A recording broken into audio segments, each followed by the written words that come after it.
नमस्कार। व्याकरण की इस कक्षा में आपका स्वागत है।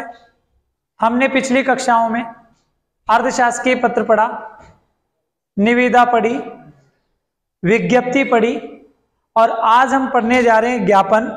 क्या पढ़ने जा रहे हैं? ज्ञापन। आज हमारा टॉपिक क्या है? ज्ञापन।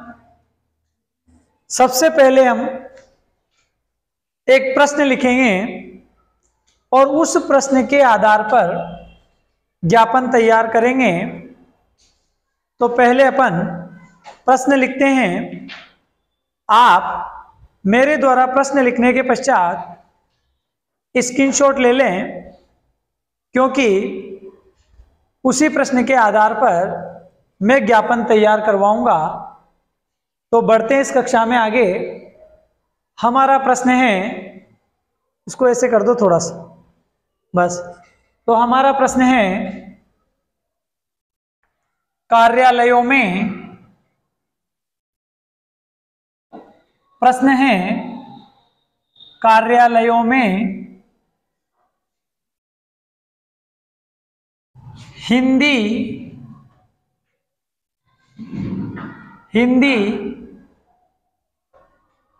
भाषा के कार्यालयों में हिंदी भाषा के प्रयोग को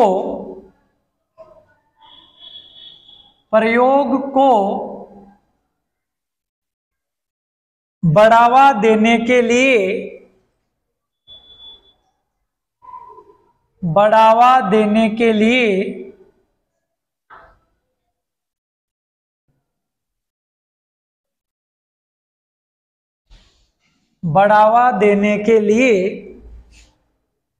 एक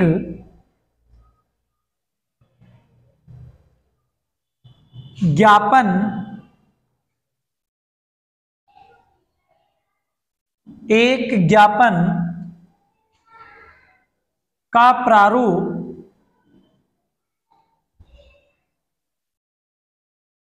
तैयार कीजिए।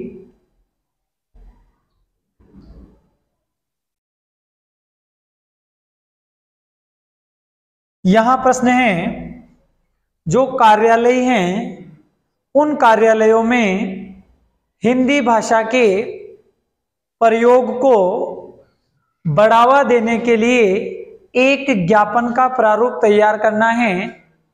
हम जानते हैं राजस्थान के लगभग सभी कार्यालयों में ज़्यादा जो प्रयोग किया जाता है अंग्रेजी का किया जाता है, और हम चाहते हैं कि अंग्रेजी की जगह हम किस भाषा को प्रयोग करने के लिए ज्ञापन दें? हिंदी भाषा को। किसको? ताकि आम लोग आसानी से लिखी गई जो बातें हैं उन्हें समझ सके और हिंदी भाषा के माध्यम से कार्यालय के पत्र व्यवहार को किया जा सके। इसलिए हम ज्ञापन तैयार कर रहे हैं। क्या तैयार कर रहे हैं? ठीक है। और किसको महत्व देने के लिए? कौन सी भाषा? हिंदी भाषा। ठीक है। तो आप इसका स्क्रीनशॉट ले लें प्रश्न का, ताकि हम इसी प्रश्न के आधार पर आज ज्ञापन तैयार करेंगे।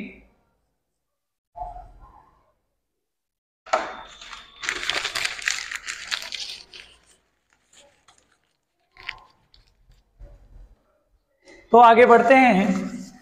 ये तो हमारा प्रश्न हो गया। अब हम सबसे पहले इसी प्रश्न के आधार पर ज्ञापन को कैसे तैयार करेंगे, तो ध्यान से देखते हैं। जैसे ये कॉपी का पृष्ठ है, माना ये कॉपी का पृष्ठ है और यही प्रश्न आपके बोर्ड के प्रश्न पत्र में आया, तो आपको सबसे पहले ध्यान से देखें, कहीं ऐसा ना हो कि वही बात हम भूल जाएं जो सबसे ज्यादा काम की थी। क्योंकि जल्दबाजी में किया गया कोई भी काम हमें कभी सफलता नहीं दिलाता, तो जल्दबाजी करने से अच्छा है कि हम आराम से सीखें, अच्छे से सीखें और अच्छा सीखें। मैं हमेशा ही कहता हूं कि मायने ये नहीं रखता कि हमने कितना पढ़ा है, मायने ये रखता है कि हमने उसमें से कितना सीखा है। तो इसी के साथ हम शुरुआत करते हैं। सबसे पहले इस कॉपी के, माना कि ये कॉपी है और कॉपी का एक पेज है, बीचों बीच, इस पेज के बीचों बीच, कहां? बीच में आपको लिखना है राजस्थान सरकार। क्या लिखना है? क्योंकि हम राजस्थान सरकार को ही ज्ञापन दे रहे हैं, तो हम सबसे पहले लिखेंगे राजस्थान सरकार।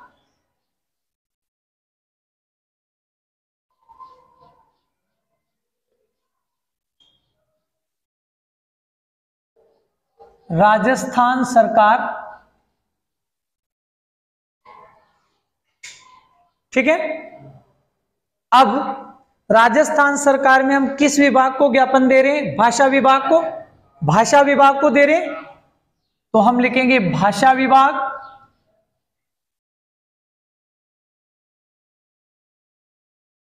भाषा विभाग, शासन सचिवालय, शासन सचिवालय और शासन सचिवालय कहां है? जयपुर, ठीक है। ये तो हमें बीच में लिखना है, बिल्कुल कहां लिखना है? सेंटर में, बीच में, पेज के बीच में।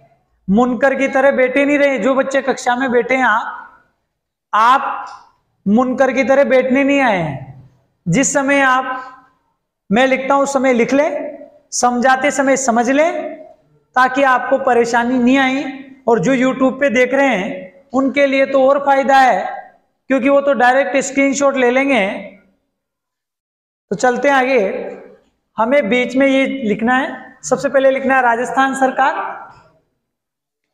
फिर उसके नीचे लिखना है भाषा विभाग, शासन सचिवालय जयपुर। अब हमें यहां आना है और यहां लिखनी है दिनांक। क्या लिखनी है?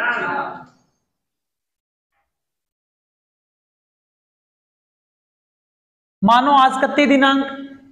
कितनी दिनांक आज? बोलो। 20/2000। शाबाश।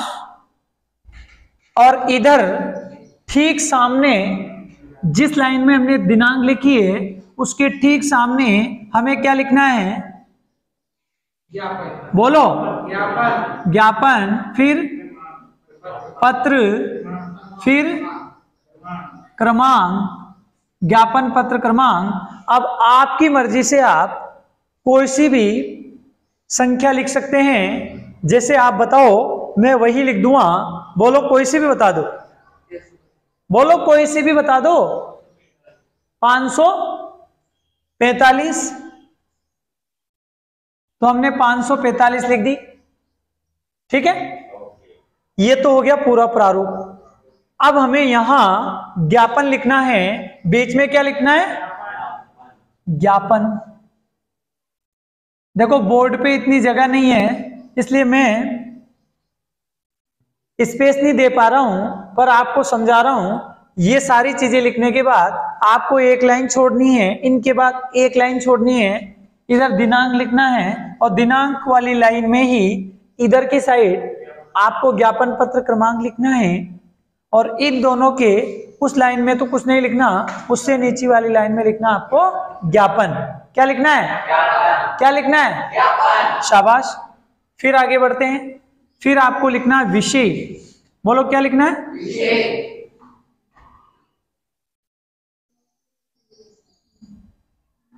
अब यहां जो हम विषय लिख रहे हैं, ज्ञापन में विषय लिखना बहुत जरूरी है।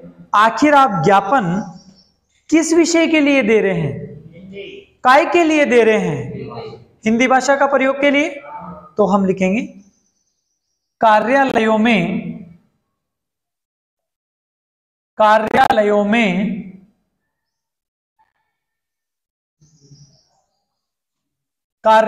में हिंदी भाषा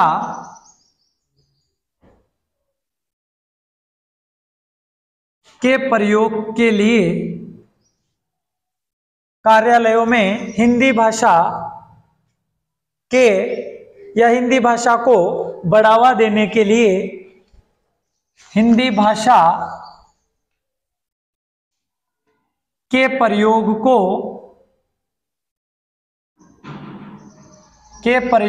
को बढ़ावा देने के लिए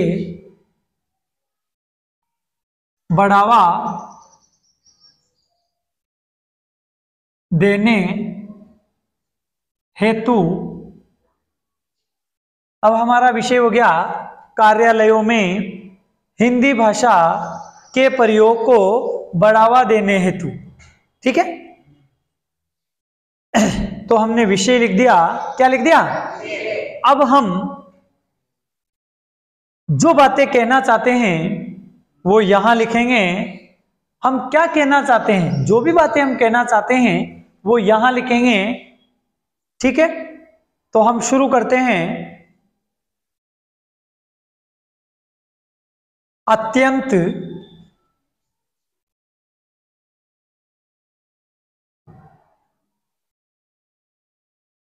दुख की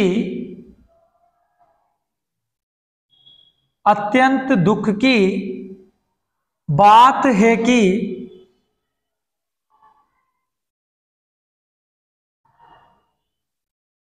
भाई साहब कहीं आप ऐसा ना हो ये सोचने लग जाए कि सर ने तो किसी का शोक संदेश तो नहीं लिख दिया, क्या अत्यंत दुख की बात है कि फला फला आदमी गुड़क गया।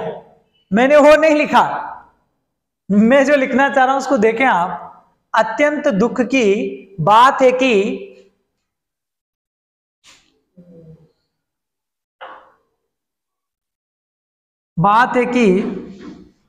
समस्त विभागों द्वारा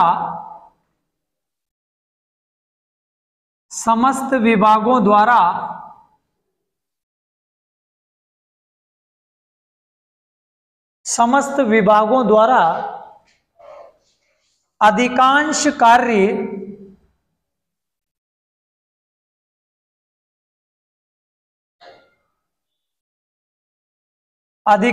कार्य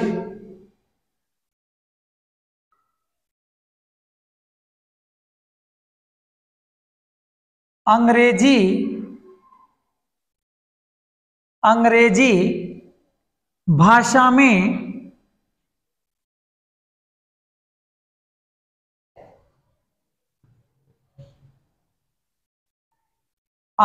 भाषा में किया जाता है।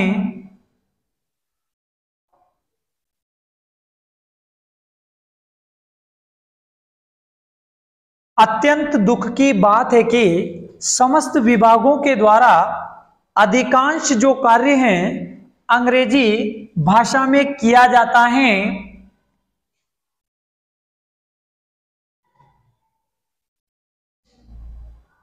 किस भाषा में किया जाता है? अंग्रेजी भाषा में किया जाता है।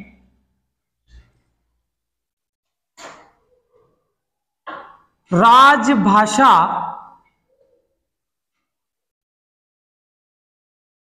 हिंदी, हमारी राज्यभाषा क्या है?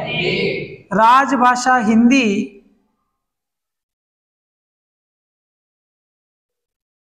वह हिंदी भाषी राज्य होने के कारण हिंदी भाषी राज्य होने के कारण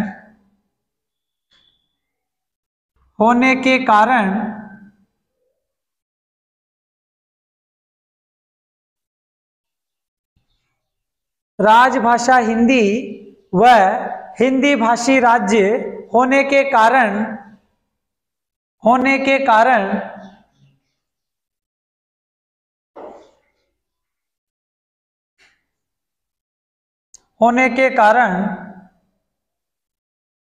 इस भाई यहां से अत्यंत दुख की बात है कि समस्त विभागों द्वारा अधिकांश कार्य अंग्रेजी भाषा में किया जाता है। राजभाषा हिंदी व हिंदी भाषी राज्य होने के कारण इस क्रम में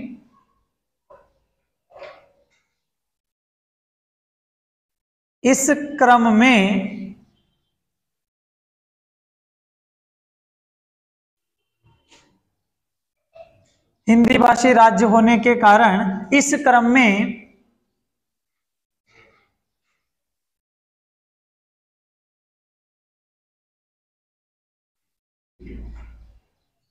हिंदी भाषा को या हिंदी भाषा के प्रयोग को,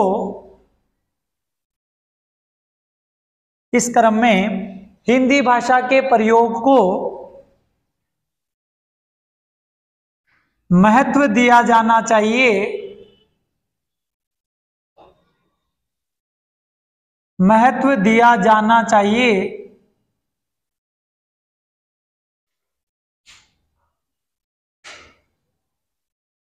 महत्व दिया जाना चाहिए तथा समस्त विभागों द्वारा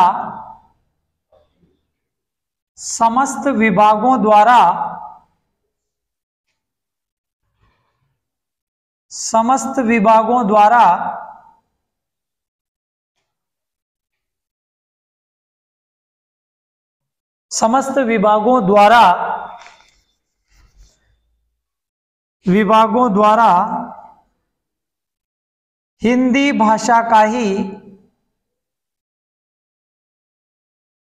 भाषा का प्रयोग किया जाना चाहिए, प्रयोग किया जाना चाहिए। विभागों द्वारा हिंदी भाषा का प्रयोग किया जाना चाहिए ताकि हिंदी को बढ़ावा दिया जा सके, ताकि हिंदी को बढ़ावा दिया जा सके, बढ़ावा दिया जा सके।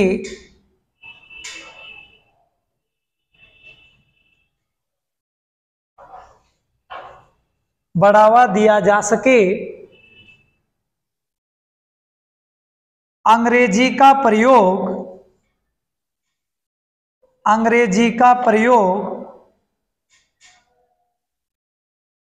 अपरिहार्य स्थिति में ही, अपरिहार्य कहते हैं जरूरी से जरूरी, अंग्रेजी का प्रयोग अपरिहार्य स्थिति में ही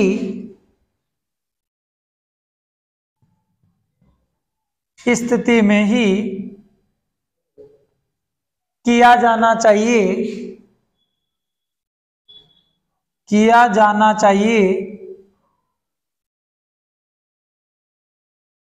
अपरिहार्य स्थिति में ही किया जाना चाहिए। मतलब यूं जरूरी हो तभी अंग्रेजी का प्रयोग किया जाए, अन्यथा अंग्रेजी का प्रयोग नहीं किया जाए।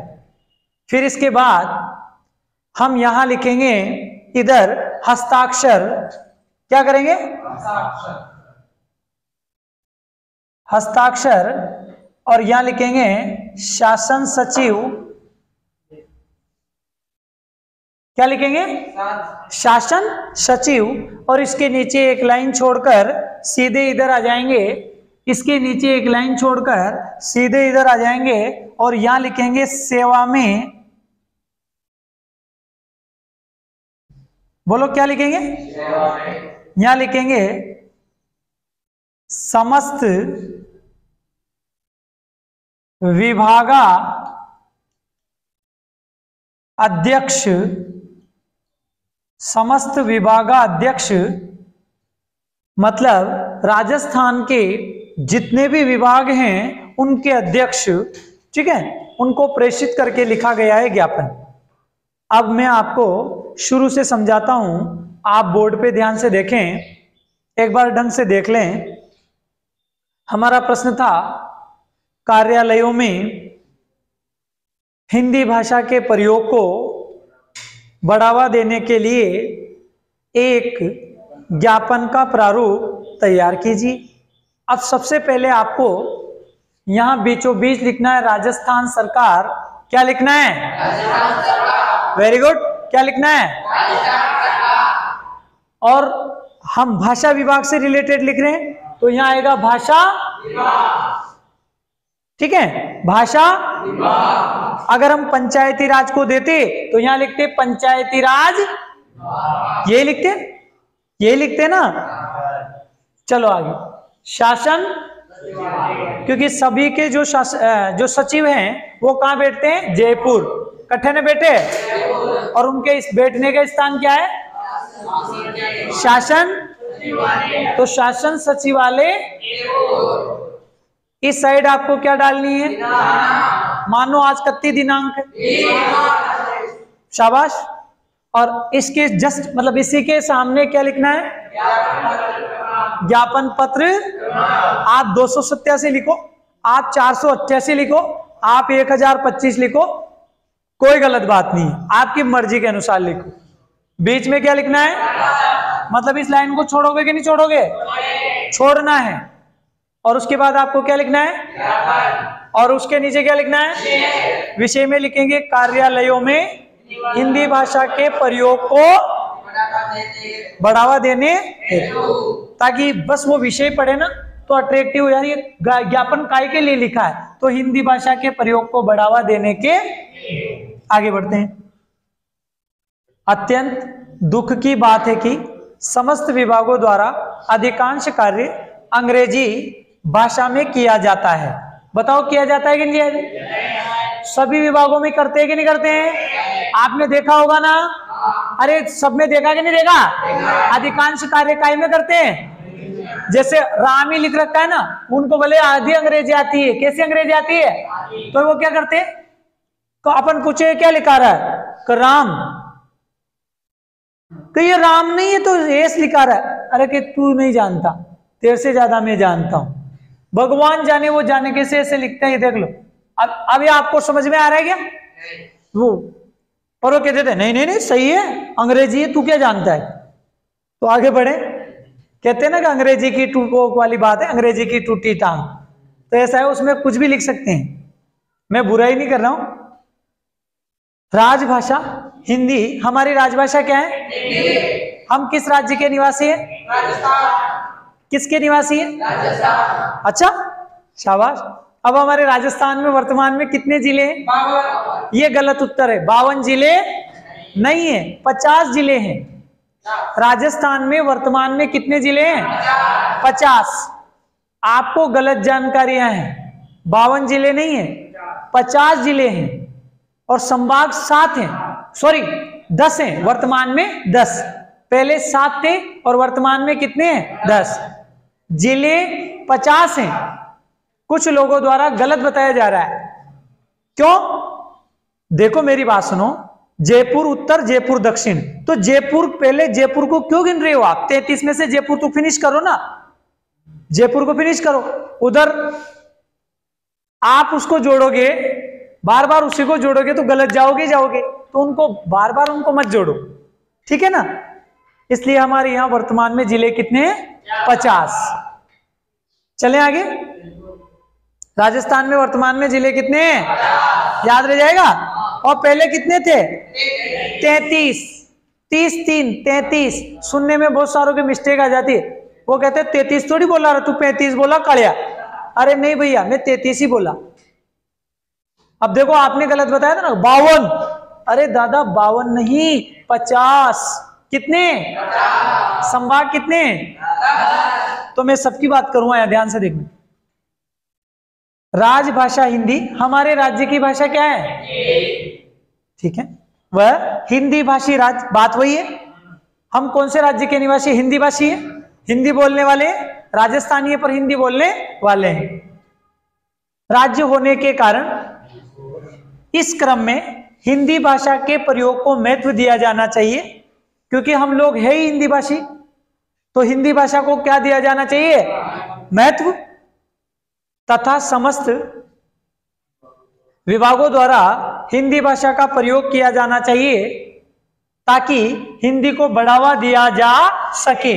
ज्यादा से ज्यादा विभागों द्वारा काय का प्रयोग किया जाना चाहिए? हिंदी का, अंग्रेजी का नहीं करें, क्योंकि अंग्रेजी में जाने क्या लिखते हैं हमें पता ही नहीं चलता, लिखा क्या रहा है, बोल क्या रहे हैं, हमारे कुछ समझ में नहीं आता।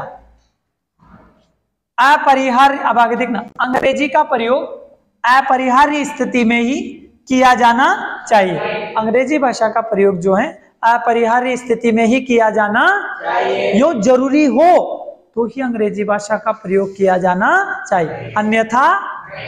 अब एक लाइन छोड़ेंगे आप, और एक लाइन छोड़ के आपको लिखने हैं हस्ताक्षर, और हस्ताक्षर के नीचे आपको क्या लिखना है? शासन सचिव। और इस शासन सचिव के नीचे फिर एक लाइन छोड़नी है, और एक लाइन छोड़ के इस साइड में आपको लिखना है सेवा में, और सेवा में के नीचे लिखना है समस्त विभागाध्यक्ष। ठीक है, तो मैंने आपको ज्ञापन का पूरा प्रारूप समझाया। आप किसी भी विषय पर ज्ञापन लिख सकते हैं। जैसे आपकी नगर पालिका में सफाई करवानी है, आपके अकलेरा में, तो आप नगर पालिका को ज्ञापन लिख सकते हैं, परंतु आपको ये ढंग से आना चाहिए कि सर ने कैसे समझाया, कैसे सिखाया, तरीका आना चाहिए। नहीं तो जमाना तो ऐसा है कि बिच्छू पकड़ना तो आता ही नहीं और सांप पकड़ने चला जाता है। करते कि नहीं करते? तो ऐसा नहीं करना है। बिच्छू तो पकड़ना आ ही नहीं रहा है और सांप पकड़ने चला गया, नहीं नहीं, तो सांप को कैसे पकड़ो, खा जाएगा वो बिच्छू थोड़ी है। बिच्छू ही पकड़ना नहीं आ रहा है, आप सांप के पीछे कैसे पड़ सकते हो? तो कहने का मतलब है पहले तरीका याद होना चाहिए। तरीका याद है तो सब याद है, और तरीका याद नहीं है तो कुछ भी याद। ठीक है,